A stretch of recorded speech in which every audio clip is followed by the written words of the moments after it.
दोस्तों मिजानुर रहमान साहब का बयान सुनिए। তো সম্মানিত শুধু আমি সূরা মুলকের 23 নম্বর আয়াত তেলাওয়াত করেছি।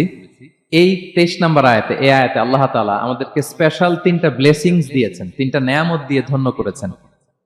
এ নিয়ে আমরা কথা শুনবো ইনশাআল্লাহ। আল্লাহ তাআলা বলছেন, কুল হুয়াল্লাযী আনশাআকুম ওয়া জাআলা লাকুমুস সামআ ওয়াল আবসারা ওয়াল আফইদাতা ক্বালীলাম মা তাশকুরুন। নবী হে, আপনি বলুন, তিনি সে সত্তা যিনি তোমাদেরকে সৃষ্টি করেছেন আর তোমাদেরকে দিয়েছেন শ্রবণ শক্তি, দৃষ্টি শক্তি আর চিন্তা শক্তি, কিন্তু খুব অল্প সংখ্যক লোকই তোমরা শুকরগুজার হও।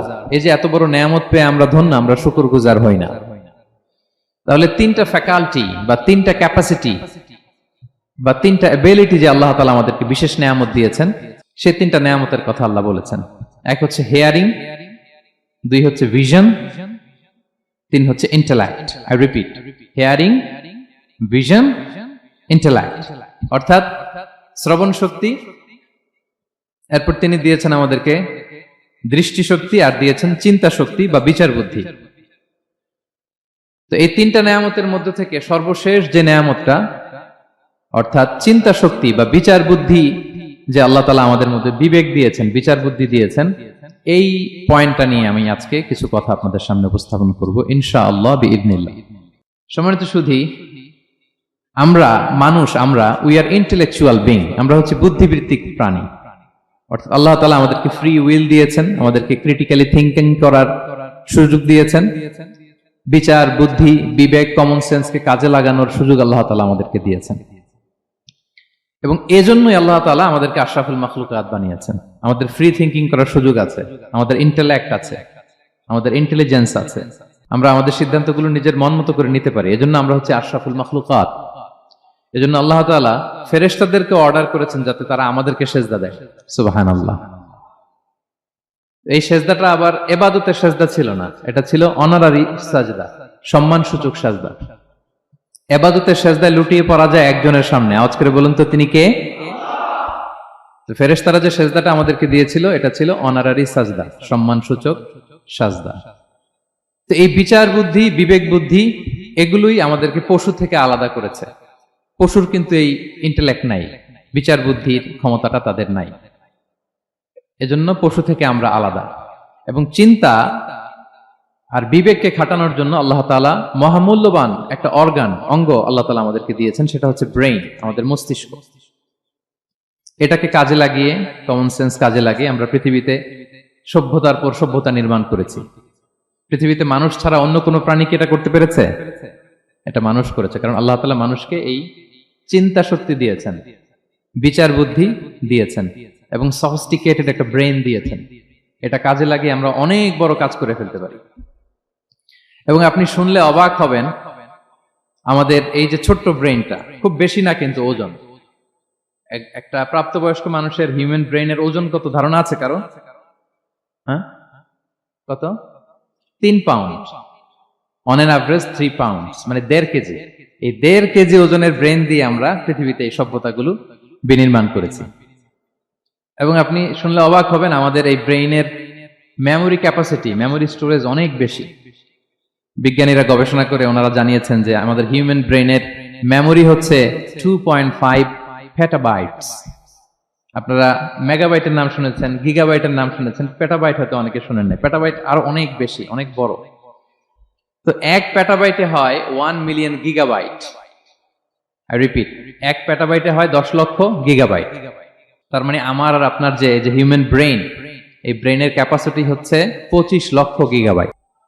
সুবহানাল্লাহ, এত আসতে 25 লাখ গিগাবাইট আমাদের ব্রেইনের মেমোরি বা স্টোরেজ। আচ্ছা বলেন, আপনাদের এই যে আইফোন মোবাইল, এটাতে মেমোরি কত? 256 জিবি ম্যাক্সিমাম, ম্যাক্স 256 জিবি। আচ্ছা গেল। এরপর আমাদের ল্যাপটপ গুলোতে মেমোরি স্টোরেজ কত ম্যাক্সিমাম? সাধারণত 500 জিবি, যারা খুব বেশি নেয় হয়তো 1000 জিবি, 1 টেরাবাইট, তাই না? এই তো। তাহলে আমাদের ল্যাপটপ গুলোর মেমোরি স্টোরেজ হচ্ছে 1000 গিগাবাইট। তাতে সারা দুনিয়াটাই যেন এটার ভিতরে ঢুকিয়ে রাখা যায়, ঠিক কিনা? কিন্তু আল্লাহ তাআলা আমাদেরকে যে দয়া করে ব্রেইন দিয়েছেন, এটার মেমোরি ক্যাপাসিটি হচ্ছে 25 লক্ষ গিগাবাইট। আল্লাহু আকবার। এবং আপনি শুনলে অবাক হবেন, এই ব্রেনের ভিতরে আল্লাহ তাআলা অনেক নিউরন দিয়েছেন, মানে স্নায়ু কোষ। যে নিউরনগুলো ব্রেনের মেসেজগুলো ইনফরমেশনগুলোকে ট্রান্সমিট করে। আমাদের ব্রেইনে এই স্নায়ু কোষের সংখ্যা বা নিউরনের সংখ্যা মোর দেন 100 বিলিয়নস, মানে 10,000 কোটিরও বেশি। তো আমরা যত বেশি চিন্তা করি, যত বেশি ব্রেইন খাটাই, আমাদের এই স্নায়ু কোষগুলোর মধ্যে সংযোগায়ন বাড়ে, মানে নিউরন কানেক্টিভিটি বাড়ে। এই ব্যাপারে পৃথিবীতে সবচেয়ে বড় স্পেশালিস্ট হচ্ছে ডক্টর হার্বার্ট বানসন, হার্ভার্ড ইউনিভার্সিটির একজন অ্যাসোসিয়েট প্রফেসর। তো তাকে জিজ্ঞেস করা হয়েছিল মানুষের এই নিউরন কানেক্টিভিটি সর্বোচ্চ কত হতে পারে, একজন মানুষ যত চিন্তা করুক, যত ব্রেন খাটাক, কত হতে পারে। তো সে গবেষণা করে বলেছিল 25-এর ডান দিকে 30টা শূন্য বসালে যত হতে পারে একটা মানুষের মাথার স্নায়ুগুলোর সংযোগায়ন বা নিউরন কানেক্টিভিটি ঠিক তত হতে পারে। 25-এর ডান দিকে কয়টা শূন্য? 30টা। এটা আমি কি দিয়ে বলবো? হ্যাঁ, মিলিয়ন, বিলিয়ন, ট্রিলিয়ন, জিলিয়ন, ফিলিয়ন, অক্ট্রিলিয়ন সব ছাড়িয়ে যাবে। আচ্ছা, সংখ্যাটা কত বড় আমি একটু উদাহরণ দিয়ে বলি। আমরা যে কম্পিউটারের দোকানে গেলে প্রিন্টিং করি না, A4 সাইজের কাগজ আছে না? একটা হিউম্যান ব্রেইনে যত পরিমাণ নিউরন কানেক্টিভিটি হতে পারে তত পরিমাণ সাদা কাগজ যদি আপনাকে দেয়া হয়, A4 সাইজের সাদা কাগজ দিয়ে যদি বলা হয় যে এটা টেবিলের উপর রাখেন, ইন্টারন্যাশনাল ইয়ুথ সেন্টারের এই টেবিলের উপর এই কাগজগুলো রাখেন, আপনি কাগজগুলো রাখতে শুরু করবেন। কাগজের স্তূপ উঁচু হতে হতে হতে হতে এই টাওয়ার ছাড়িয়ে, আকাশ ছাড়িয়ে, বাতাস ছাড়িয়ে, মহাকাশ স্টেশন ছাড়িয়ে, নাসার বিজ্ঞানীদের নাগালে আসা প্রথম আকাশের যত দূর বিজ্ঞান যেতে পেরেছে, এই যে জেমস ওয়েব টেলিস্কোপ 34 কোটি বছর আগের ছবি স্থির চিত্র আমাদেরকে পাঠিয়েছে, যত দূর মানুষের নাগালে এসেছে, কাগজের স্তূপ এরকম উঁচু হতেই থাকবে, তারপরেও অনেক কাগজ আপনার হাতে থেকে যাবে। তার মানে কি পরিমাণে নিউরন কানেক্টিভিটি আমাদের ব্রেইনে সম্ভব। তো এখন দ্য কোশ্চেন রাইজেস, প্রশ্ন হচ্ছে আমরা আমাদের ব্রেইনকে ওইভাবে খাটাই কিনা, ব্রেইনটাকে কাজে লাগাই কিনা। আমাদের যে অভাবনীয় চিন্তা শক্তি, আনলিমিটেড চিন্তা শক্তি দিয়ে যে আল্লাহ তাআলা আমাদেরকে সৃষ্টি করেছেন, এটার কতটুকু আমরা ব্যবহার করি, আমাদের এই সফিস্টিকেটেড যে ব্রেইন আল্লাহ দিয়েছেন এটা ব্যবহার করি কিনা, দিস ইজ দ্য কোশ্চেন। তো সম্মানিত শুধু আল কোরআন আল কারিমের পরতে পরতে আল্লাহ তাআলা আমাদেরকে মাথা খাটাতে বলেছেন, আমাদের চিন্তার দিগন্তকে প্রসারিত করতে বলেছেন, কিন্তু আমরা মাথা খাটাতে চাই না। আমরা যেন চিন্তাশীল হয়ে উঠি, আমরা যেন ব্রেইন খাটাই। অনেক আয়াত আপনি পাবেন, দুই একটি আয়াত আপনাদের সামনে আমি উপস্থাপন করবে আজকের আলোচনার ইতি টানবো ইনশাআল্লাহ। আমরা যেন মাথা খাটাই, আমরা যেন চিন্তা করি, এটা বোঝাতে যে আল্লাহ তাআলা বেসিকলি কোরআনে 4টা শব্দ ব্যবহার করেছেন। 4টা, একটু ক্লাসের মতো মনে করেন, তাহলে মনে থাকবে, কিছু শিখে গেলাম। প্রথম শব্দ হচ্ছে আন-নাযার, আন-নাযার। 2 নম্বর হচ্ছে আল-আক, 3 নম্বর হচ্ছে আত-তাফাক্কুর, 4 নম্বর হচ্ছে আত-তাদাব্বুর। আই রিপিট, আবার বলি, আন-নাযার, আল-আক, আত-তাফাক্কুর, আত-তাদাব্বুর। আন-নাযার, আল-আক, আত-তাফাক্কুর, আত-তাদাব্বুর। বলতে পারবেন 4টা? 1 নম্বরে কি? আন-নাযার, 2 নম্বরে আল-আক, 3 নম্বরে আত-তাফাক্কুর, 4 নম্বরে আত-তাদাব্বুর। এই 4টা শব্দ নিয়ে সংক্ষিপ্ত কিছু আলোকপাত করবো ইনশাআল্লাহ বিইজনিল্লাহ। আন-নাযার শব্দটা আপনাদের পরিচিত, একটু ভেঙে বললে বুঝতে পারবেন। আমরা বলি না এই যে নজর দিস না, এই যে নজর লাগবে, বলি না নজর দেয়া। নজর মানে হচ্ছে তাকানো, তবে সাধারণ তাকানো না, careful look with deep observation and reflection. এটাকে কোরআন বলেছে আন-নাযার। এটার প্রতি কোরআন আমাদেরকে উৎসাহিত করেছে। পাশাপাশি 2 নাম্বার কি বলছিলাম নজরের পরে? অ্যাটলিস্ট একজন তো বলতে হবে। আল-আক, আল-আক, এটাও আপনারা অর্থ জানেন। আমরা বলি না আকল, কিরে তোর কি আকল নাই, তুই কি ব্যাককেল, বলি না আমরা এরকম? ব্যাককেল মানে যার আকল নেই। তো এই যে আকল, আকল থাকা বা আকল খাটানো বা কমন সেন্সকে খাটানো, রিজনিং করা, কোরআন এটার ব্যাপারে উৎসাহিত করেছে। 3 নম্বরে কি বলেছিলাম? আত-তাফাক্কুর। এই যে ইউআই এর স্টুডেন্ট পাওয়া গেছে তো, ওনারা বলতে পারতেছে আত-তাফাক্কুর। আত-তাফাক্কুর শব্দটা আসছে ফিকির থেকে, ফিকরা, ফিকির। ফিকির তো বোঝেন নাকি? আমরা বলি না যে ফিকির করতে হবে। তাফাক্কুর মানে ক্রিটিক্যাল থিংকিং, বিশ্লেষণধর্মী চিন্তা করা। আর সর্বশেষ হচ্ছে আত-তাদাব্বুর। আর তাদাব্বুরটা কোরআনের সাথে জড়িত, কোরআনের পেছনের গল্পগুলো খুঁজে বের করা। আর তাদাব্বুর শব্দটা এসেছে আরবি শব্দ দুবুর থেকে। দুবুর, দুবুর মানে কি? পেছন। তো কোরআনের কোন একটা আয়াতের পেছনের গল্পটা কি, পেছনের রহস্যটা কি, এর নেপথ্যে কি, এর গুরু রহস্য কি, এটাকে বের করা। এই 4টা ব্যাপারে কোরআন অনেক এমফাসাইজ করেছে। এই 4টা নিয়ে আমরা কথা বলি। প্রথমে কি বলেছিলাম? প্রথম শব্দটা আন-নাযার। সবাই বলেন তো প্রথম শব্দটা কি? আন-নাযার। নজর মানে কি? দৃষ্টি দেয়া, স্বাভাবিক দৃষ্টি না, গভীর দৃষ্টি, সুগভীর দৃষ্টি। হ্যাঁ, ইংরেজিতে বলে অবজারভেশন বা রিফ্লেকশন। তা আমরা যেন শুধু ফেল ফেল করে তাকিয়ে না থাকি। আল্লাহ বলেছে তাকালে তাকানোর মতো তাকাবা, গভীর দৃষ্টি দিবা। আল্লাহ বলেন আফালা ইয়ানজুরুনা ইলাল ইবিলি কাইফা খুলিকাত ওয়া ইলাস সামাই কাইফা রুফিআত ওয়া ইলাল জিবালি কাইফা নুসিবাত ওয়া ইলাল আরদি কাইফা সুতিহাত। আল্লাহ বলেন ওরা কি নজর দেয় না? আফালা ইয়ানজুরুনা, নজর থেকে ইয়ানজুরুনা ইলাল ইবিলি, ওরা কি উটের দিকে তাকায় না? Don't they see to the camels how masterfully they were created? হ্যাঁ, তারা কি উটের দিকে তাকায় না কিভাবে উটকে সৃষ্টি করেছি? তারা কি আকাশের দিকে তাকায় না খুঁটিবিহীন বিশাল আকাশকে কেমন করে বানালাম? তারা কি পাহাড়ের দিকে তাকায় না কিভাবে পাহাড়কে ফার্মলি সেট করা হলো পৃথিবীর সাথে? তারা কি জমিনের দিকে তাকায় না কিভাবে জমিনটাকে বিস্তীর্ণ করে দেয়া হয়েছে? তো এই চারটা কথা আল্লাহ বললেন। রাসূল সাল্লাল্লাহু আলাইহি ওয়াসাল্লাম যখন মক্কার কুরাইশদেরকে তাওহীদ, রিসালাত, আখিরাতের দাওয়াত দিচ্ছিল, তারা এই দাওয়াতকে প্রত্যাখ্যান করলো, তারা মানছে না। তো তখন আল্লাহ তাআলা এই আয়াত নাজিল করে বললেন আফালা ইয়ানজুরুনা ইলাল ইবিলি কাইফা খুলিকাত। মক্কার কুরাইশরা কি উটের দিকে তাকায় না? উটকে কিভাবে আমি তৈরি করলাম এটা একটু দেখতে পারে না ওরা? আরে উটের দিকে তাকালেই তো ওরা উটের মালিক আমি আল্লাহরে খুঁজে পাবে। কারণ কুরাইশরা ছিল কোরআনের প্রাইমারি অডিয়েন্স, যদিও কোরআন সবার জন্য এসেছে। তো আল্লাহ বললেন আফালা ইয়ানজুরুনা ইলাল ইবিলি কাইফা খুলিকাত, ওরা কি উটের দিকে তাকায় না? উট দেখার জন্য তো ওদের চিড়িয়াখানায় যাওয়া লাগবে না, অথবা মক্কার কুরাইশদের চায়নাতেও যাওয়া লাগবে না, কারণ উট তো ওদের গৃহপালিত প্রাণী, ঠিক কি না? ঘরে ঘরে আরব দেশে উট আছে না নাই? আছে। তো উটের দিকে তাকায় না? সম্মানিত শুধু উটের কথা আল্লাহ কেন বললেন? কুরাইশদেরকে উটের কথা বললেন এজন্য, উট হচ্ছে এমন আজীব একটা প্রাণী যেটা প্রাণী বিজ্ঞানীদেরকে হয়রান করে দিয়েছে। আল্লাহু আকবার, আপনি অবাক হবেন উটের যে ফিচার আল্লাহ তাআলা দিয়েছেন। মক্কার লোকেরা উটের গোশত খাইতো, উটের দুধ খাইতো, উটের চামড়া দিয়ে দ্য ফাইনেস্ট লেদার, দামি লেদার তারা বানাতো। উটের উপর মাল নিয়ে বোঝাই করে মরুভূমি এক প্রান্ত থেকে আরেক প্রান্তে পাড়ি দিত, নিজেরা উটের উপর রাইডিং করত। এবং উট হচ্ছে এমন প্রাণী যেটা একসাথে 1 মাস না খেয়ে বেঁচে থাকতে পারে। 1 মাস পানিও খাওয়া লাগবে না, খাবারও খাওয়া লাগবে না। সুবহানাল্লাহ পড়বেন না? এট এ টাইমে একটা উট, প্রাপ্তবয়স্ক একটা উট একসাথে 200 লিটার পানি খেয়ে ফেলতে পারে। এবং উটের পেটের ভিতরে একটা স্পেশাল ওয়াটার চেম্বার আছে, ওই চেম্বারে রেখে দেয়, খেয়ে ওইটারে পাঠায় দেয় না ওদের কিডনিতে। 200 লিটার পানি একবারে খেয়ে স্পেশাল চেম্বারে রেখে দেয়, যখন লাগবে ওইখান থেকে নিয়ে নিয়ে বেঁচে থাকে। 1 মাস না খেয়ে বেঁচে থাকে কি করে? উটের পিঠে দেখবেন একটা কুজ আছে, একটা উঁচু উটকে যদি কল্পনা করেন, উপরে একটা কুজ আছে না? এই পুরো কুজটা হচ্ছে চর্বির আধার। তো ওটের যখন খাবার থাকে না মরুভূমিতে, মাসের পর মাস যখন চলে, ওই চর্বি থেকে এনার্জি নিয়ে সে মরুভূমিতে চলে, সে না খেয়েও বাঁচতে পারে। আমাদের চোখের মধ্যে যেমনি একটা পাপড়ি, এরকম এক পাপড়ি দিয়ে উটকে আল্লাহ বানায় নাই, ডবল লেয়ারের পাপড়ি দিয়েছে। কারণ মরুভূমির মধ্যে চলতে পথে লু হাওয়া থাকবে, মরুভূমির সাইমুম, বালুর ঝড়, এই ঝড় মোকাবেলার জন্য, লু হাওয়া মোকাবেলার জন্য ডবল লেয়ারের চোখের পর্দা। একটা পর্দা ফেলে রাখে আর একটা খুলে সে হাঁটতে থাকে, তার কিছুই হয় না। সুবহানাল্লাহ। আমাদের 98 ডিগ্রি ফারেনহাইটে স্বাভাবিক তাপমাত্রা, তাই না? 99 ডিগ্রি হলে আমাদের জ্বর, 100 ডিগ্রি হলে জ্বর, 101, 2 সর্বোচ্চ আমরা সহ্য করতে পারি। এর বেশি যদি হয়, 103 ডিগ্রি হলে বেহুশ হয়ে যায় মানুষ। 4 ডিগ্রি হলে আমাদের দেহের ভেতরে যে কোষগুলো আছে এগুলো মরে যায়। কিন্তু একটা উট মরুভূমির তাপমাত্রায় প্রতিদিন 104 ডিগ্রি 5 ডিগ্রি তাপমাত্রা সহ্য করে খুব স্বাভাবিক উট চলতে পারে, তার কিছুই হয় না। এবং মরুভূমির মধ্যে যে ক্যাকটাস আছে, গুলমলতা, বড় বড় কাঁটা জাতীয় গাছ, যেই কাঁটা পৃথিবীর কোনো প্রাণী খেতে পারবে না, কিন্তু একটা উট অনায়াসে খেয়ে ফেলতে পারে।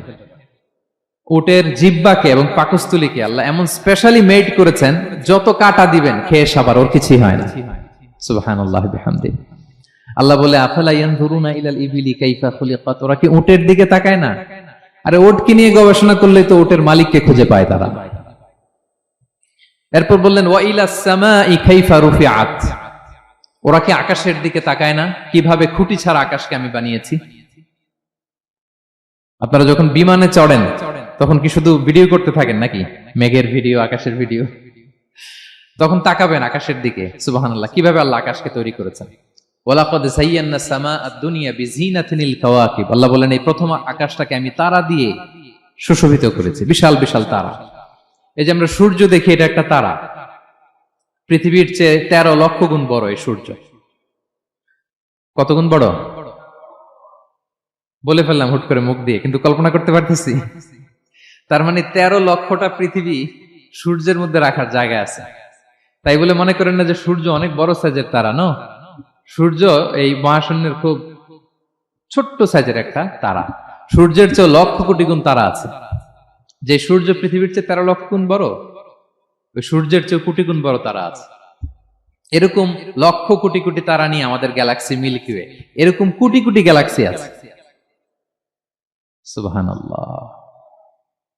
কোটি কোটি গ্যালাক্সি নিয়ে আমাদের এই প্রথম আকাশের মহাশূন্য। তার মানে পুরো প্রথম আকাশটাকে যদি একটা মানচিত্র দেয়া হয়, ওইখানে মাইক্রোস্কোপ দিয়ে পৃথিবীকে খুঁজে পাওয়া যাবে না।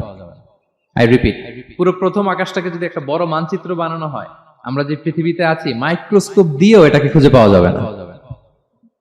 এই বিশাল প্রথম আকাশের মহাশূন্য যখন শেষ, এরপরে হচ্ছে প্রথম আকাশের লেয়ার, তারপরে হচ্ছে দ্বিতীয় আকাশের মহাশূন্য, তারপরে দ্বিতীয় আকাশের লেয়ার।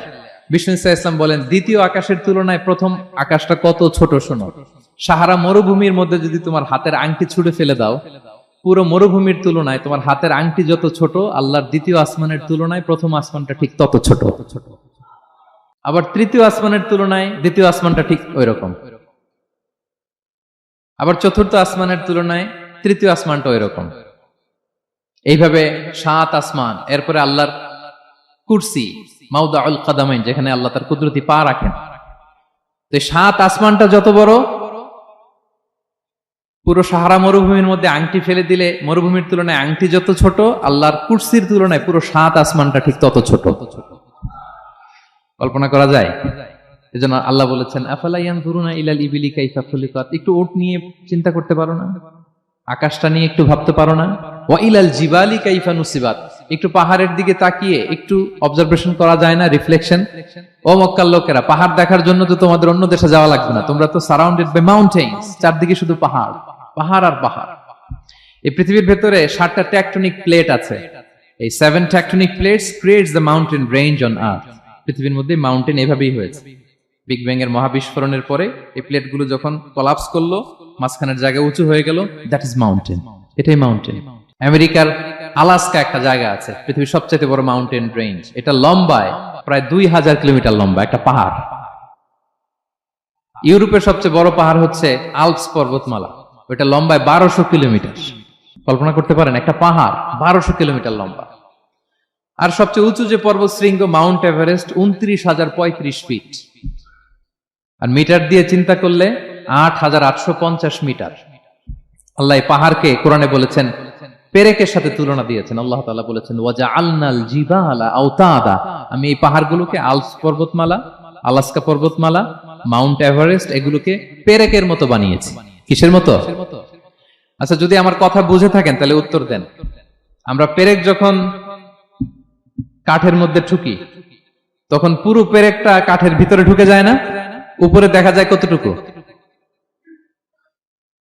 হাতুড়ি দিয়ে একটা পেরেক যখন আমি একটা কাঠের ভিতরে ঢুকাই দিলাম, ঠুকে দিলাম, এরপরে কি পুরা পেরেকটা দেখা যায়? আর কতটুকু দেখা যায়? সামান্য মাথাটা। তো পুরা পেরেক গেল কই? ভিতরে। তা আল্লাহ পাহাড়গুলোকে পেরেকের সাথে তুলনা করেছেন। তার মানে পাহাড় যতটুকু আপনি দেখেন, এটা পাহাড়ের মাথা, এর পুরো অংশটা মাটির ভিতরে। 29,035 ফিট মাউন্টেন, মাউন্ট এভারেস্ট যেটা, এটার কমপক্ষে 10 গুণ এটা মাটির ভিতরে আছে। আলাস্কা পর্বতমালা বাইরে যদ্দূর, 10 গুণ ভেতরে। আল্পস পর্বতমালা বাইরে যদ্দূর, 10 গুণ ভেতরে। তুর পাহাড় বাইরে যদ্দূর, 10 গুণ তার ভেতরে। আল্লাহু আকবার। এজন্য আল্লাহ বলেন ওয়াইলাল জিবালি কাইফা নুসিবাত। ওরা কি পাহাড়ের দিকে তাকায় না? কিভাবে এই পাহাড়গুলোকে আমি তৈরি করেছি। আল্লাহ যখন এই পৃথিবী সৃষ্টি করলেন, পৃথিবীর মধ্যে ভাইব্রেশন হচ্ছিল, কাঁপাকাঁপি, কাঁপছিল পৃথিবী।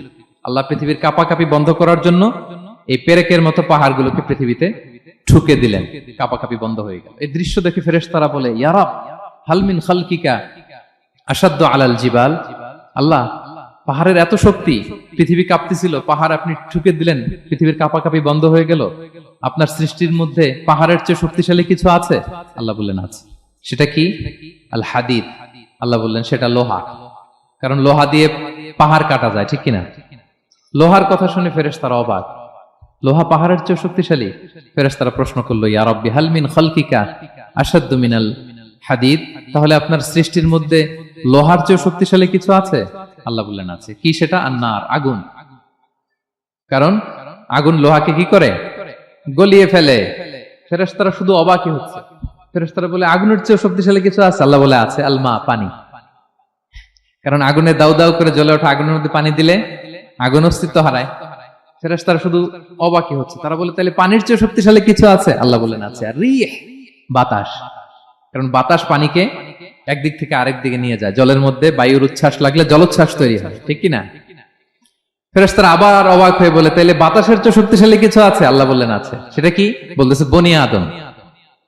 ওই মানুষ শক্তিশালী যে গোপনে দান করে, এত গোপনে যে ডান হাত কি দান করলো, বা হাত সেটা টের পায় না। পড়েন সুবহানাল্লাহ।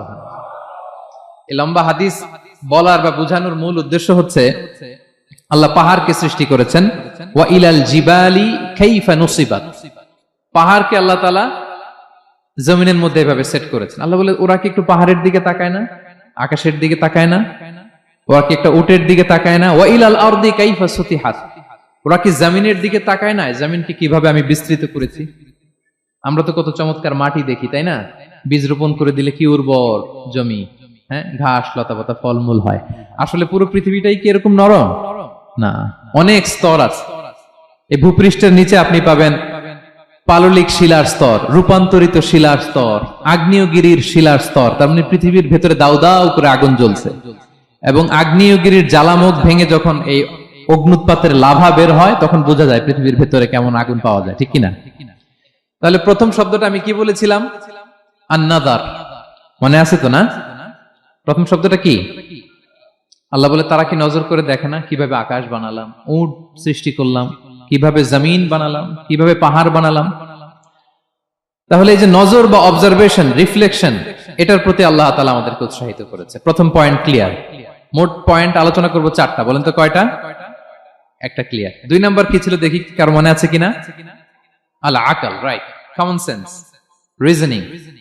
আমরা যেন আমাদের কমন সেন্স খাটাই, কোরআনের পরতে পরতে আল্লাহ তাআলা আমাদেরকে উৎসাহিত করেছেন। এবং ইন্টারেস্টিংলি জাহান্নামীরা যখন জাহান্নামে যাবে তারা কি বলবে জানেন? সূরা মুলকে এসেছে, তারা বলবে ওয়াকালু লাউ কুননা নাসমাউ আও নাআকিলু মা কুননা ফি আসহাবিস সাঈর। তারা বলবে হায় রে, নবীদের কথা যদি মানতাম আর যদি একটু কমন সেন্স খাটাইতাম তাহলে তো জাহান্নামে আসা লাগতো না। ওই দিনের এই আফসোসে কোনো কাজ হবে? প্রিয় ভাইরা, ওই দিন যত আফসোস করেন কোনো কাজ হবে? তাহলে জাহান্নামীরাও আফসোস করবে হায় রে, একটু যদি আকল খাটাইতাম তাইলে আজকে আর জাহান্নামের আগুনে পোড়া লাগে না। নবীদের কথা যদি শুনতাম আর যদি আকল খাটাতাম, কি খাটাতাম, তাইলে আজকের এই কঠিন অবস্থা আমাদের পড়া লাগতো না। কোরআনের বিভিন্ন আয়াত আল্লাহ তাআলা আমাদেরকে বলেছেন আফালা তাআকিলুন, তোমরা কি আকল খাটাবা না? এই যে দামি কমন সেন্স দিলাম, একটু বুদ্ধি কি খাটাবা না, আকল খাটাবা না তোমরা?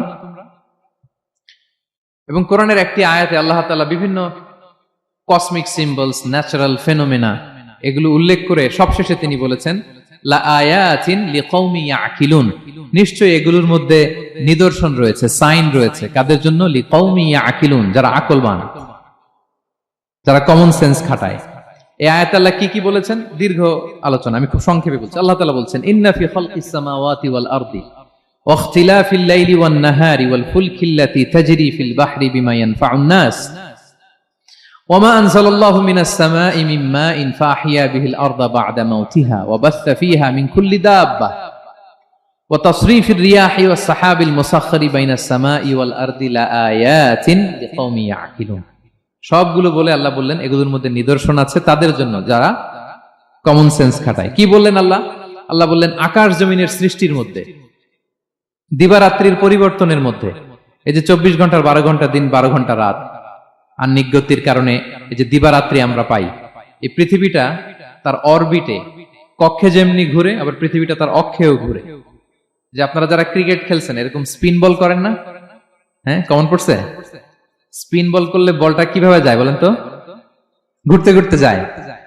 তো পৃথিবী যখন সূর্যের চারদিকে কক্ষে ঘুরে, ওই ঘোরার মুহূর্তে সে নিজে স্পিনিং হইতে থাকে, ঘুরতে থাকে। ওই স্পিন হইতে তার এক পিঠ থেকে আরেক পিঠে ঘুরতে তার 24 ঘন্টা সময় লেগে যায়। ওইটার কারণে দিবারাত্রি হয়। 12 ঘন্টায় আমরা দিন পাই, 12 ঘন্টায় আমরা রাত পাই। আল্লাহ বলেন এই দিবারাত্রির পরিবর্তনের মধ্যে নিদর্শন আছে।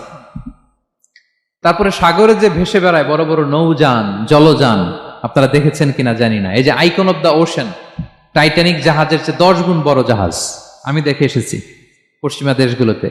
এত বিশাল বড় জাহাজ, এটা সামনে দাঁড়ালে এটা দত্তের মতো মনে হয়। মালয়েশিয়াতে তো অনেক কন্ডোমোনিয়ামস, 10-15টা কন্ডোমোনিয়ামস একসাথে জোড়া লাগালে এটা যত বড়, ওই ক্রুজগুলো, জাহাজগুলো এত বড়।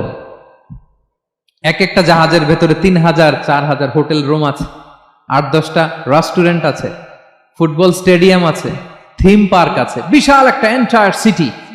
এই বিশাল ক্রুজগুলো, Icon of the Sea, Virgin Voyages, Royal Caribbean, এগুলো সাগরের উপর দিয়ে ভেসে বেড়ায়। আল্লাহ বলে, ওয়াল ফুলকিল্লাতি তাজরি ফিল বাহরি বিমা ইয়ানফাউন নাস, সাগরের উপরে বিশাল বড় বড় ক্রুজগুলো ভেসে বেড়ায়, এর মধ্যে নিদর্শন আছে। এরপর আল্লাহ বললেন, আমি পানি থেকে সব প্রাণী তৈরি করেছি। ওয়াজআলনা মিনাল মাই কুল্লা শাইইন হাই, সব প্রাণ এসেছে পানি থেকে। বিজ্ঞান এটাকে কনফার্ম করেছে। তারা বলেছে পৃথিবীর সর্বপ্রথম এককোষী প্রাণীর নাম হচ্ছে অ্যামিবা। অ্যামিবা এসছে, জুপ্লাঙ্কটন, ফাইটোপ্লাঙ্কটন, ব্যাকটেরিয়া প্লাঙ্কটন, এভাবে স্পিসিস গুলো ডেভেলপ করেছে। আল্লাহ বলে এর মধ্যে নিদর্শন আছে। এরপর আল্লাহ তাআলা বলেছেন মৌসুমী বায়ু, এই যে বায়ুর প্রবাহ, এতে নিদর্শন আছে। আর আকাশ জমিনের মাঝখানে যে মেঘমালাগুলো ভেসে বেড়ায়, এই সবগুলোর ভেতরে নিদর্শন আছে। কাদের জন্য? আল্লাহ বলেন লা আয়াতিন লিকাউমি ইয়াকিলুন, তাদের জন্য যারা আকল খাটায়, যারা কমন সেন্স খাটায়। সুবহানাল্লাহ পড়বেন না? এজন্য বিমানে যদি আপনারা উইন্ডো সিট পান, কি করবেন আজকে থেকে বলেন? উইন্ডো সিটের পাশে বসে বসে রিল দেওয়ার জন্য ভিডিও মেক করব। কি করবেন? হ্যাঁ, আল্লাহর নিদর্শন দেখব, কত ক্ষুদ্র আমি, কত নগণ্য আমি, কত তুচ্ছ আমি, এটা বুঝবার চেষ্টা করব। তাহলে 4টা পয়েন্টের 2টা চলে গেল, একটা হচ্ছে নাযার আর একটা হচ্ছে আল আকল। 3 নাম্বার কি ছিল? একজন বলতে হবে। আত-তাফাক্কুর। আত-তাফাক্কুর মানে ক্রিটিক্যাল থিংকিং। ক্রিটিক্যাল থিংকিং করা। আল্লাহ যে আমাদেরকে ব্রেন দিয়েছেন, এটা দিয়ে ক্রিটিক্যাল থিংকিং করা, ব্রেনটাকে কাজে লাগানো, গড্ডালিকা প্রবাহে ভেসে না বেড়ানো, ব্রেনটাকে আমরা যেন কাজে লাগাই। আত-তাফাক্কুর। ইব্রাহিম আলাইহিস সালাম এই আত-তাফাক্কুর বা ক্রিটিক্যাল থিংকিং এর ক্ষেত্রে আমাদের জন্য অনুপম আদর্শ ছিল। কোন নবীর নাম বললাম? সবাই বলেন তো নবীর নাম কি? উনি যেই সময়টাতে পৃথিবীতে এসেছিলেন, তখন কেউ করত তারার পূজা, কেউ করত চাঁদের পূজা, কেউ করত সূর্যের পূজা। আমরা হইলে কি করতাম? কোন এক দলে ঢুকে যেতাম। কি বলেন? এক দল করে তারার পূজা, আরেক দল সূর্যের, আরেক দল চাঁদের। আমরা হইলে কি করতাম? এক দলে ঢুকে যেতাম। উনি ঢুকেন নাই। উনি এই তারকা পূজারী, সূর্য পূজারীদের চিন্তার দেয়ালে আঘাত করেছেন। সুবহানাল্লাহ। ফালাম্মা জান্না আলাইহিল লাইলু রাআ কাওকাবা, উনি কিভাবে সত্যের সন্ধান পেলেন দেখেন। উনি রাত্রিবেলা যখন দেখেন যে লোকজন তারার পূজা করে, উনি ভাবলেন হাযা রাব্বি, তারাই কি আমার রব? পরে দেখে না, দিনের বেলায় তারারে আর খুঁজে পাওয়া যায় না। এখন মনে মনে ভাবে হায় রে, আমার রব যদি আবার মাঝে মধ্যে না থাকে, তা আমি যাবো কই? এক সময় উনি আসে, আরেক সময় নাই। এরকম খোদা দিয়ে আমাদের কোনো লাভ আছে? যিনি সবসময় আমার টেক কেয়ার করবে, আমরা তো ওই খোদার ইবাদত করি, ঠিক কিনা? উনি বললেন না না, এই তারা আমার রব হতে পারে না। এরপর দেখা যায় আরেকদিন রাত্রিবেলা সবাই চাঁদের পূজা করে। কি দ্যুতিময় চাঁদ, জ্যোৎস্না ছড়ায়। তো উনি ভাবলেন আহাদা রাব্বি, এটাই কি আমার রব? পরের দিনের বেলা যখন দেখে না, চাঁদ তো আর দেখা যায় না, চাঁদ তো আর নাই, ভ্যানিশ, ডিসঅ্যাপিয়ার। পরে বলে না, চাঁদ আমার রব হতে পারে না। এবার দিনের বেলা দেখলেন দ্বিপ্রহরের জল জলে সূর্য খা খা রোদ বিলাচ্ছে গোটা বিশ্বে। দেখে যে সবাই এটার ফলোয়ার বেশি, সবাই সূর্যের পূজা করে। কিন্তু আবার গোধূলি লগ্নে, সানসেটের টাইমে যখন সূর্য ডুবে গেল, হায় হায়, উনি বিপদে পড়লেন। এবার আমি কই যাব? সূর্যও তো থাকে না। আল্লাহু আকবার। তখন তিনি ঘোষণা দিলেন ইন্নী ওয়াজ্জাহতু ওয়াজহিয়া লিল্লাযী ফাতারাস সামাওয়াতি ওয়াল আরদা হানিফা ওয়া মা আনা মিনাল মুশরিকিন। হে তারকা পূজারী, হে চাঁদের পূজারী, হে সূর্য পূজারী, আমি তোমাদের কোনো দলের সাথে নাই, বরং আমি আমাকে ওই সত্তার দিকে মনোনিবেশ করলাম, আত্মসমর্পণ করলাম। ফাতারাস সামাওয়াতি ওয়াল আরদ, যিনি আকাশ সৃষ্টি করেছেন, জমিন সৃষ্টি করেছেন। হানিফা ওয়া মা আনা মিনাল মুশরিকিন, আমি শিরক করি না, আমি হানিফ হিসেবে সেই আল্লাহর ইবাদত শুরু করে দিলাম। পড়েন আল্লাহু আকবার। তাইলে উনি স্রোতে গা ভাসান নাই, কোন এক দলে না ঢুকে উনি ওনার ক্রিটিক্যাল থিংকিং, ওনার অ্যানালজি, ওনার বিবেককে উনি কাজে লাগিয়েছেন। তো সম্মানিত সুধী, এজন্য চিন্তা করা, এটাকে আরবিতে বলে আত-তাহান্নুস মিন বাকায়া আল ইব্রাহিমিয়া। এটা ইব্রাহিমী চিন্তার অবশিষ্টাংশ। সেদিন ইব্রাহিম আলাইহিস সালাম এভাবে চিন্তা করতেন, গবেষণা করতেন। সূরাতুন নাহলে আল্লাহ তাআলা মৌমাছি কিভাবে মধু সংগ্রহ করে এই ইনফরমেশনটা যখন আমাদের সামনে পেশ করলেন, এই আয়াতের শেষেও তিনি একই কথা বললেন, ইন্না ফি যালিকা লাআয়াতান লিকাউমি ইয়াতাফাক্কারুন। নিশ্চয় এর মধ্যে যারা চিন্তাশীল তাদের জন্য নিদর্শন আছে। মৌমাছি যে মধু সংগ্রহ করে, আপনারা মৌচাক দেখছেন? কে কে দেখি মৌচাক দেখছেন? মাশাআল্লাহ, আচ্ছা ঠিক আছে। রাসূল সাল্লাল্লাহু আলাইহি ওয়াসাল্লাম মধু বড্ড পছন্দ করতেন। পিওর হানি, দুর্গন্ধওয়ালা হানি তিনি খেতেন না, পিওর হানি খাবেন, খুবই এনার্জেটিক। এবং কোরআনে মাত্র দুইটা জিনিসকে শেফা বলা হয়েছে, এক হচ্ছে কোরআনকে বলা হয়েছে শেফা, আর এই মধুকে বলা হয়েছে শেফা। সুবহানাল্লাহ। আল্লাহ তাআলা বললেন, ওয়া আওহা রাব্বুকা ইলান নাহলি আনিত্তাখিযি মিনাল জিবালি বুয়ুতা ওয়া মিনাশ শাজারি ওয়া মিম্মা ইয়ারিশুন। আল্লাহ তাআলা মৌমাছিকে শিখাই দিলেন কিভাবে মৌচাক বাঁধতে হবে। এবং আল্লাহ বললেন, ইত্তাখিযি মিনাল জিবালি বুয়ুতা, তোমরা পাহাড়ে মৌচাক বাঁধো, ওয়া মিনাশ শাজার, গাছের মগ ডালে বাঁধো, অথবা উঁচু মাচার উপরে বাঁধো, যাতে গ্রামের ছোট্ট ছেলেরা ঢিল মারতে না পারে। মৌচাক যারা দেখছেন, এটা কি নিচু নিচু জায়গায় মৌমাছির মৌচাক হয় না, উঁচু একেবারে মগ ডালে। এটা মৌমাছির শিখাই দিছে কে? হ্যাঁ, কে শিখিয়েছে? আল্লাহ সুবহানাহু ওয়া তাআলা মৌমাছিকে শিখিয়ে দিয়েছে। যারা আরবি বোঝেন তারা বুঝতে পারবেন, ইত্তাখিদি এটা ফেমিনিন জেন্ডার। তার মানে আল্লাহ যা অর্ডার করেছেন এটা পুরুষ মৌমাছিকে অর্ডার করেন নাই, নারী মৌমাছিকে। তো গবেষণায় দেখা গিয়েছে পুরো মৌচাকের বাসাটাকে এখানে যে লিডারশিপ বহন করে এটা কোনো পুরুষ মৌমাছি না, এটা নারী মৌমাছি। সুবহানাল্লাহ। এবং 3 ধরনের মৌমাছি থাকে, একটা হচ্ছে কুইন বি, রানী মৌমাছি, আর একটা হচ্ছে মেল বি, এরা বংশ বিস্তার করে, আর একটা হচ্ছে ওয়ার্কার বি, এরা এই মধু আনা নেওয়া করে। তা আল্লাহ এদেরকে বললেন, কুলি মিন কুল্লি সামারাত, এই মৌমাছি তোমরা আশেপাশের সব সুন্দর সুন্দর ফুল থেকে, ফল থেকে, ফ্লাওয়ার নেকটারস, পুষ্প রস সংগ্রহ করে নিয়ে আসো। মধু এত স্বাস্থ্যকর, হেলদি ডায়েট কেন? কারণ আশেপাশের গাছের মধ্যে এখানে আপনার ভেষজ গাছ আছে, ঔষধি গাছ আছে, বনাজি গাছ আছে, ঠিক কিনা? তো মৌমাছিগুলো সেখান থেকে ফ্লাওয়ার নেকটারস, পুষ্প রস সংগ্রহ করে আবার চলে আসে।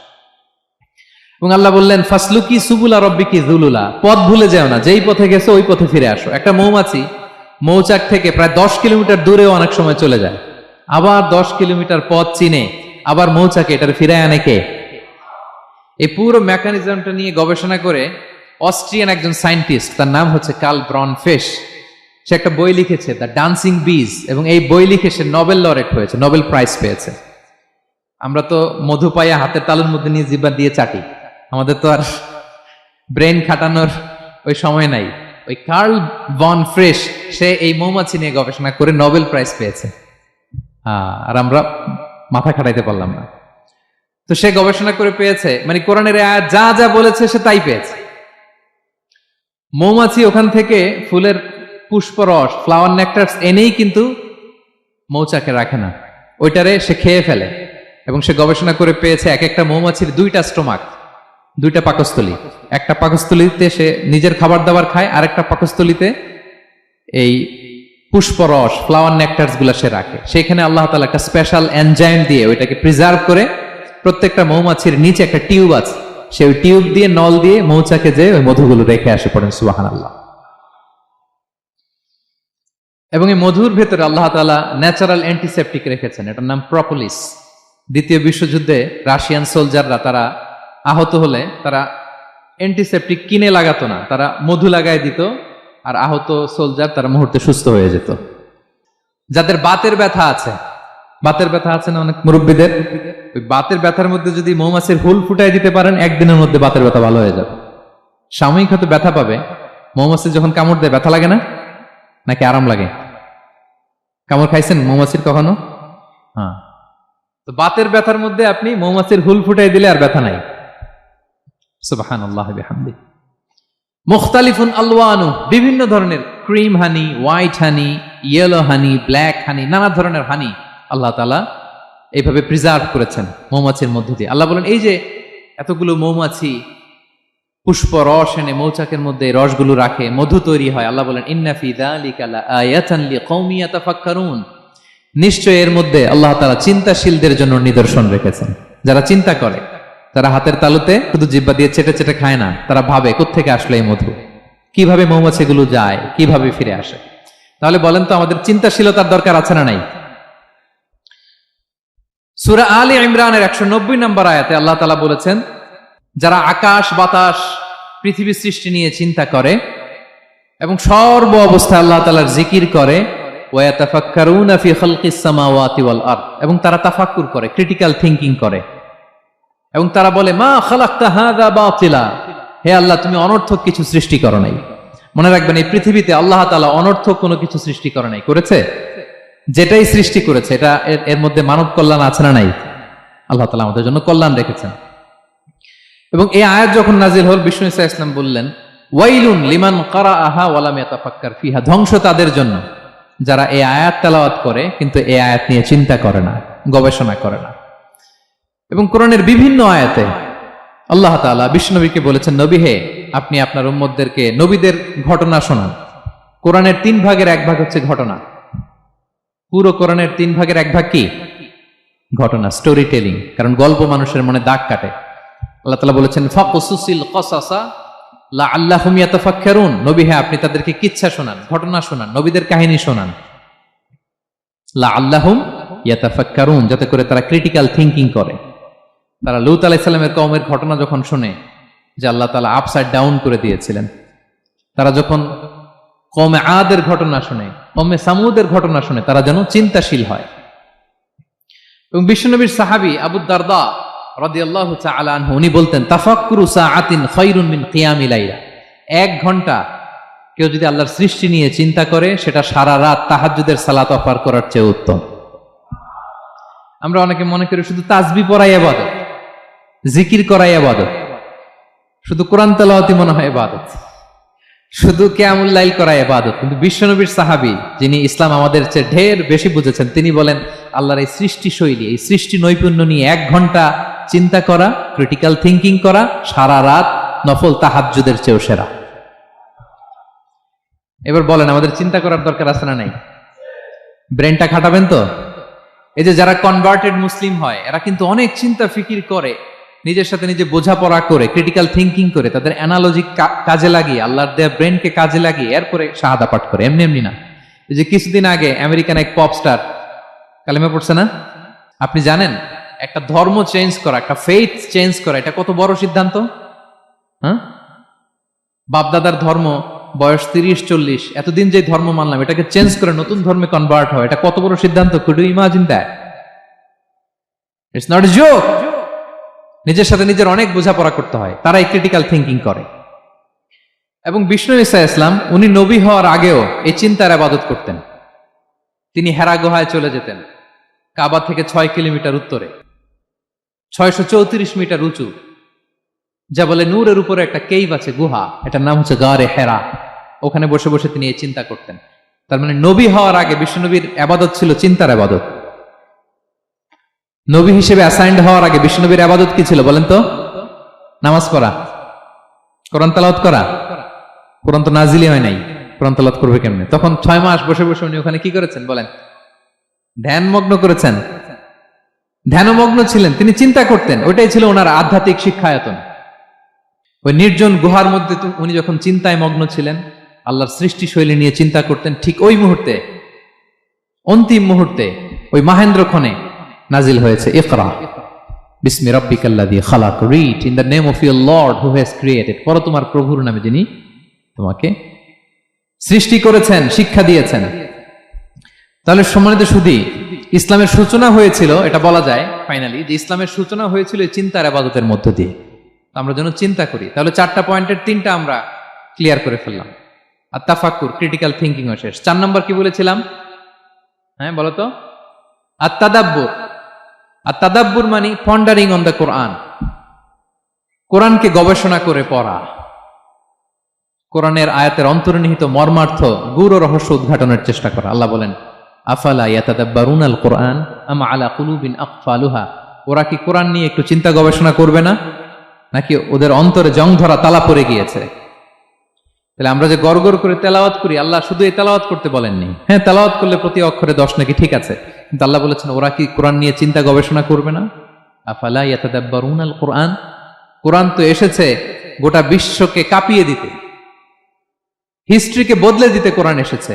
মা আনজালনা আলাইকাল কুরআন লিতাশকা, নবী হে হতভাগা জাতি হিসেবে পৃথিবীতে থেকে যাবেন এজন্য কোরআন পাঠাই নাই। এটা পৃথিবীর পুরো হিস্ট্রিকে চেঞ্জ করে দিবে। তাদাব্বুরুল কোরআন, আর তাদাব্বুর শব্দটা এসেছে দুবুর থেকে, দুবুর মানে পেছন। আল্লাহ বলেছেন প্রতিটা আয়াত পড়ার সময় এর পেছনের নেপথ্যের গল্পটা কি এটাকে খুঁজে বের করো। আপনি যত বড় মুফাসসির হন, কোরআনের আয়াত আপনি যত পড়বেন প্রতিদিন নিত্য নতুন নতুন নতুন তথ্য আপনি পাবেন। আল্লাহর কসম, আমি আল আজহারে কোরআন নিয়ে পড়াশোনা করেছি, IIM এ কোরআন নিয়ে masters, human embryology in the holy Quran, PhD-র 5 বছর human behavioural patterns in the holy Quran. এখনো তো তাফসির করে যাই, প্রতিদিন কোরআন স্টাডি করি, একটা আয়াত যত পড়ি প্রত্যেক স্টাডিতে নতুন নতুন ইনফরমেশন আমার মাথায় চলে আসে। শুধু আমার মাথা না, পৃথিবীর যত বড় মুফাসসির হোক তিনি, যত পড়বে কোরআন, যত রিভাইজ করবে, যত রিসার্চ করবে, প্রত্যেক রিভিশনে সে নতুন নতুন তথ্য পাবে। এজন্য আল্লাহ বলেন আফালা ইয়াতাদাব্বারুনাল কুরআন, ওরা কি কোরআন নিয়ে একটু চিন্তা গবেষণা করবে না, নাকি ওদের অন্তরে তালা, জং ধরা তালা লেগেছে? সম্মানিত শুধু আসুন, এই কোরআন নাজিলের মাসে আমাদের জং ধরা তালাটাকে আনলক করার জন্য আমরা কোরআনকে with vast concentration, with deep analysis and critical thinking নিয়ে যেন পড়ি। প্রতিটা আয়াত পড়ার সময় এর পেছনের গল্পটা কি, কোন প্রেক্ষাপটে নাজিল হলো, বর্তমান সময়ের সাথে কিভাবে এটাকে অ্যাটাচ করা যায়, এটার অন্তর্নিহিত গূঢ় রহস্যটা কি, এই গূঢ় রহস্য উদ্ঘাটনের কথা, কোরআন নিয়ে গবেষণার কথা এবং চিন্তার কথা বারবার কোরআন আমাদেরকে বলেছে। আমাদের এই চিন্তাকে জাগানোর জন্য কোরআন বারবার আমাদের কাছে আহ্বান করেছে। এখন আমাদের কি একটু সময় হবে না কোরআনকে চিন্তার সাথে গবেষণার সাথে পড়ার? হ্যাঁ, চিন্তাশীলতার সাথে গবেষণা করে কোরআন স্টাডি করার দরকার আছে না নাই? বলেন বলেন। হ্যাঁ, পড়বেন তো আপনারা। যারাই চিন্তা করবে, চিন্তাশীল হবে, কমন সেন্সকে খাটাবে, তারাই পৃথিবীর হিস্ট্রি পাল্টে দিবে। এই যে বিমান দিয়ে যে আমরা চড়ি, 2 ভাই আবিষ্কার করছে, Wilbur Wright, Orville Wright, Wright ভ্রাতৃদ্বয়। বলেন তো এই অরভিল রাইটের চোখ ছিল কয়টা? 3টা না? হ্যাঁ, উইলবার রাইটস এর হাত ছিল কয়টা? আমার হাত কয়টা? আপনার হাত কয়টা? তো ওরা পারলে আমরা পারবো না কেন? কারণ এই চিন্তার ইবাদত থেকে আমরা দূরে সরে গিয়েছে। আমাদের মধ্যে রিজনিং নাই, আমাদের মধ্যে লজিক্যাল আন্ডারস্ট্যান্ডিং নাই, আমাদের মধ্যে ক্রিটিক্যাল থিঙ্কিং নাই, আমাদের মধ্যে পন্ডারিং অন দ্য কোরআনিক ভার্সেস নাই। আল্লাহ তাআলা আমাদের যে বিবেক, চিন্তা শক্তি দিয়েছেন এটাকে আমরা কাজে লাগাই না, এজন্য আমরা পিছিয়ে পড়েছি। সম্মানিত শুধু কোরআন বারবার আমাদের এই চিন্তা শক্তিকে জাগানোর জন্য আহ্বান করেছে। কোরআনের আয়াতের পরতে পরতে কোরআন আমাদেরকে বলেছে আমরা যেন চিন্তাশীল হই। এই যে সফিস্টিকেটেড ব্রেইন আল্লাহ তাআলা দয়া করে আমাদেরকে দান করেছে, আমরা যেন এই ব্রেইনটাকে কাজে লাগাই, আমরা যেন আমাদের বিবেকটাকে কাজে লাগাই, আমরা যেন আমাদের কমন সেন্সকে কাজে লাগাই। তাহলে আমাদের সোনালী অতীত আবার আমরা ফিরে পাবো। তাহলে আজকের এই আলোচনা থেকে ফাইনাল কথা হচ্ছে যে আমাদেরকে চিন্তা করতে হবে, যে কোনো জিনিসকে কোশ্চেন করতে হবে, প্রশ্ন করতে হবে, কেন, কিভাবে, ও পারলে আমি কেন পারবো না। কোরআনের আয়াত পড়ার সময় বারবার চিন্তা করবেন, সব দায় দায়িত্ব আমাদের উপর ঠেলে দিয়েন না। কোরআন নিয়ে শুধু আমরাই গবেষণা করবো আর ওয়াজ শোনাবো, এটা not only my sole responsibility, আপনাদেরও দায়িত্ব আছে, প্রত্যেকের দায়িত্ব। যত কোরআন পড়বেন আপনার অন্তরের তালা খুলে দিবে কে? আল্লাহ তাআলা আমাদেরকে চিন্তাশীল হওয়ার তৌফিক দান করুক। আমাদের এই সফিস্টিকেটেড ব্রেনকে যেন আমরা কাজে লাগাতে পারি, আমাদের কমন সেন্সকে যেন আমরা কাজে লাগাতে পারি, আমাদের রিজনিংকে যেন আমরা কাজে লাগাতে পারি। ইব্রাহিম আলাইহিস সালামের মতো গদ বাঁধা গড্ডালিকা প্রবাহে গা ভাসিয়ে না দিয়ে আমরা যেন প্রশ্ন করতে পারি, আমরা যেন বিবেককে কাজে লাগাই। আল্লাহ তাআলা আমাদের সবাইকে কথাগুলো বোঝার ও আমল করার তৌফিক দান করুক। হাযা মা ইনদি ওয়াল ইলমু ইনদাল্লাহ আলাইহি তাওয়াক্কালতু ওয়া ইলাইহি উনীব। ওয়াসসালামু আলাইকুম ওয়া রাহমাতুল্লাহি তাআলা।